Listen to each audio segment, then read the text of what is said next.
hear me out here, right?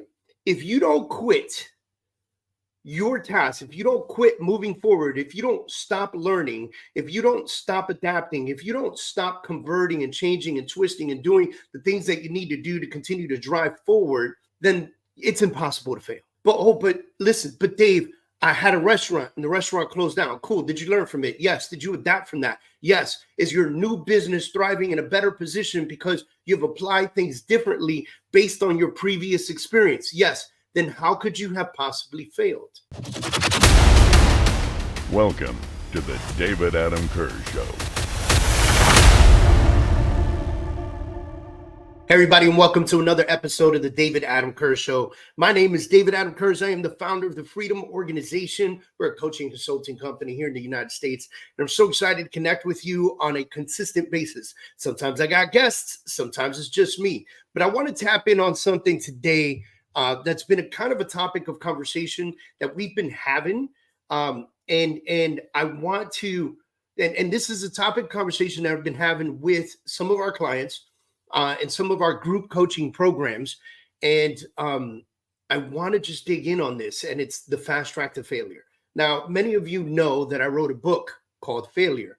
And in that book, we talk about the truth about failure. And the truth about failure, in my opinion, is that if you don't quit, right? If you don't quit, it's impossible to fail. Hear me out here, right?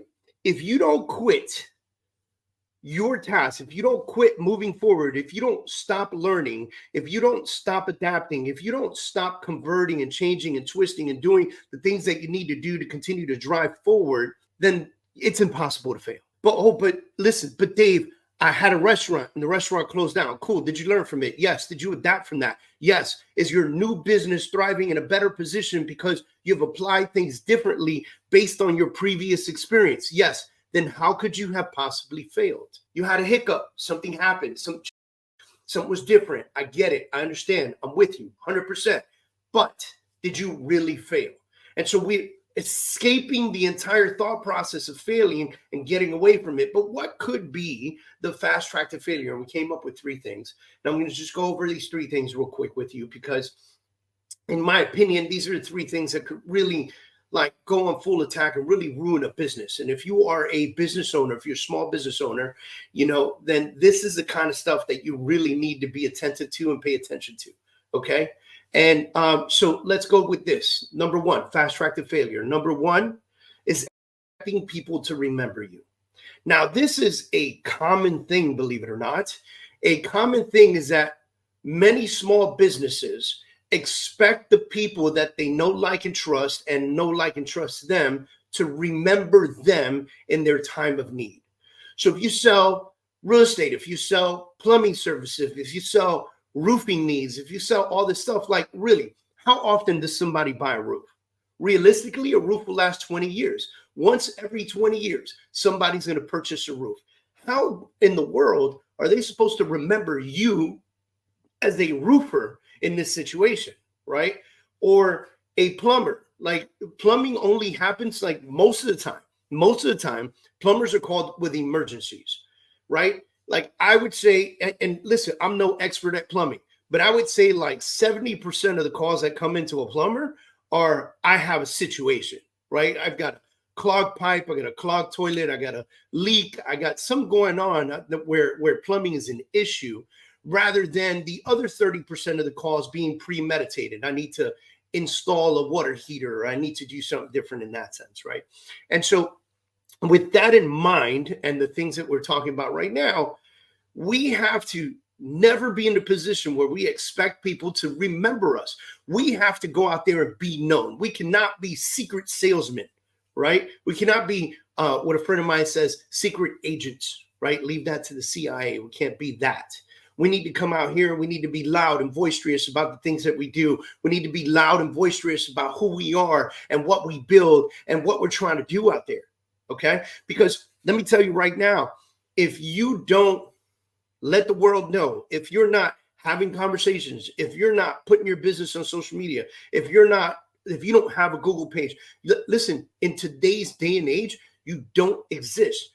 Hey, if you haven't had the opportunity to check out the Freedom Achiever Academy, I highly suggest that you do. Just go to freedomachieveracademy.com and learn more about our online community. We've taken the entire academy, all 300 plus videos, and we've put them in school. That allows us to also have a community where we can communicate and I can continue to coach you. Guys, this is $47. You cannot miss out on this. Go to freedomachieveracademy.com and check out our Freedom Achiever Academy. 300 plus coaching and training videos. Look forward to seeing you there. This is what I want you to do. I want to use all those extra benefits, right? Like the social media, the Google, the Bing, the Yahoo, like use all those extra things, right? Like this podcast forum. This is me reminding you of what I do as a coach, right? Now, hear me out. Use all those bells and whistles, but pretend it's 1930. What do I mean by that? In 1930, no one was posting on social media. How did they build business? They went out there and they told people about it. They passed out flyers. They had conversations. They had meetings. They met with people. They shook hands. They purposely got out of bed in the morning and went to someone's home or workplace and said, hey, this is what I do.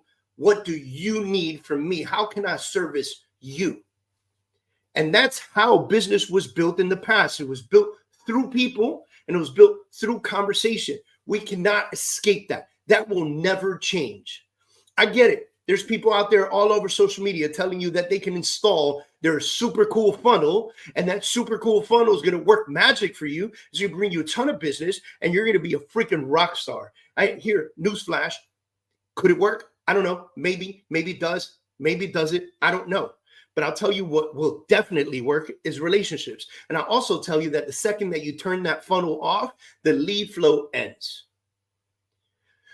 But for free, I can pick up my cell phone and in this new day and age, this new era where we have iPhones and Samsungs and, all kinds of these Microsoft phones and all these cool technology, flip phones and open phones and tablets and Zoom and webinar and podcasts and sound bites and video bites and YouTube and so much that we can choose to consistently remind people who we are and not expect them to remember us. Key number one is, again, use all those other tools. You want to have a YouTube channel and create videos every single day?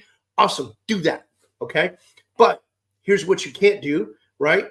You cannot stop calling the people in your group, in your circle, in your surroundings, on your cell phone. You cannot stop calling them and reminding them about what you do on a consistent basis. That is number one. Number two, not making your clients calls and not understanding that this is a contact sport, right? Not making your calls, not making your client calls, and not understanding that this is a contact sport.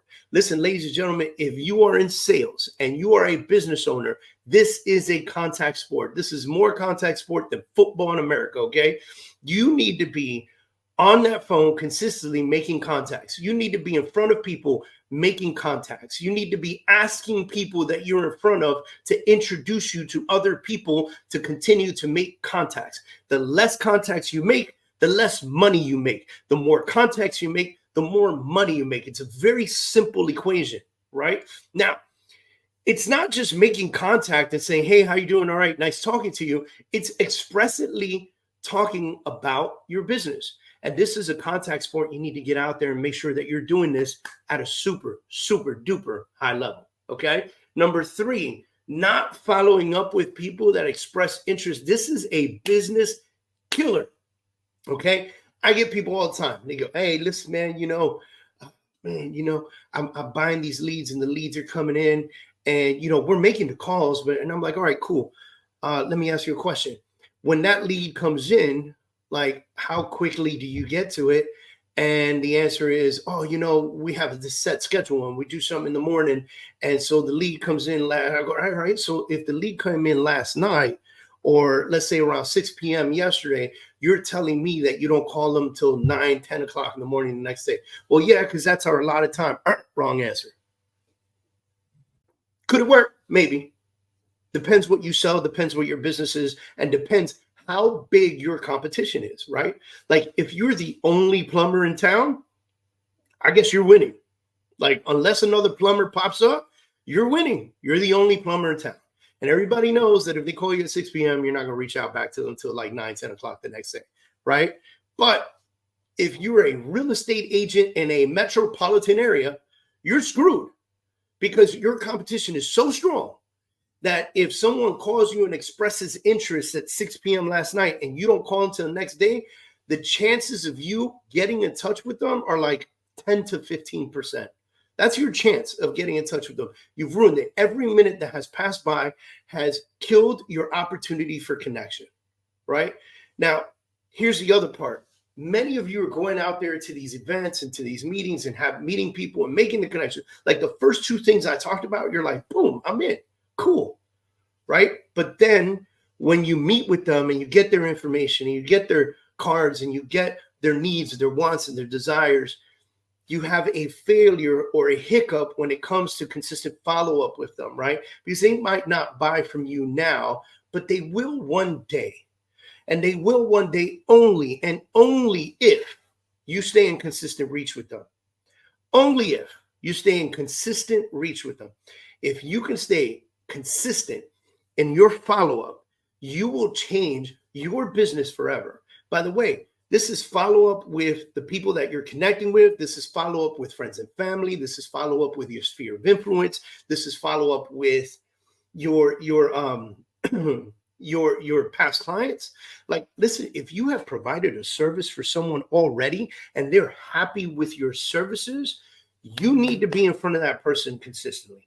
That person needs to know that you care, that you want to be there, that you exist. Does that make sense to you guys? Like, if that makes sense, I want you to scream out loud to the top of your lungs, wherever you are right now listening to this podcast, because you should be excited to stop listening to this podcast at the end of it and go and pick up your phone and go, dude, who do I need to get in touch with?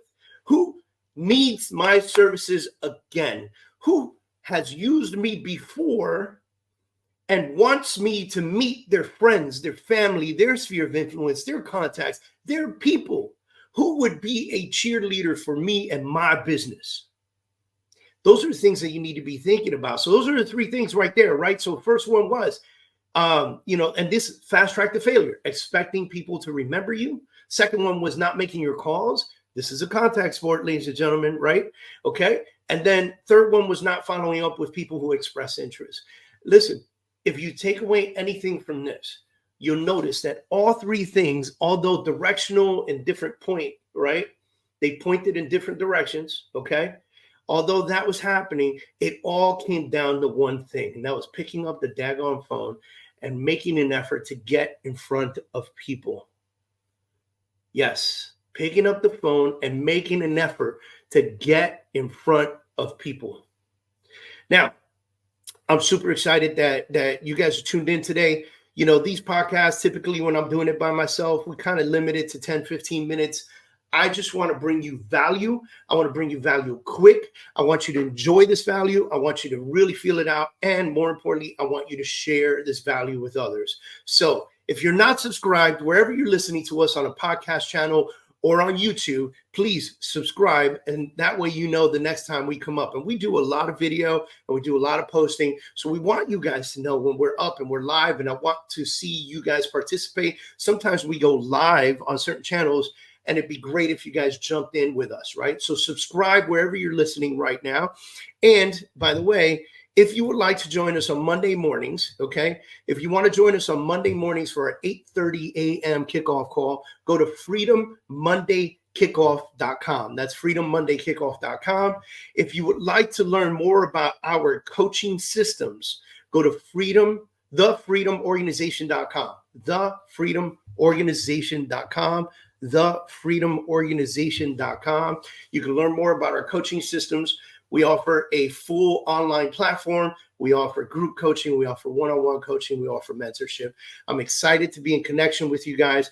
Anything you guys ever need from us, please feel free to reach out. We'll see you guys on the next episode of the David Adam Kurz Show.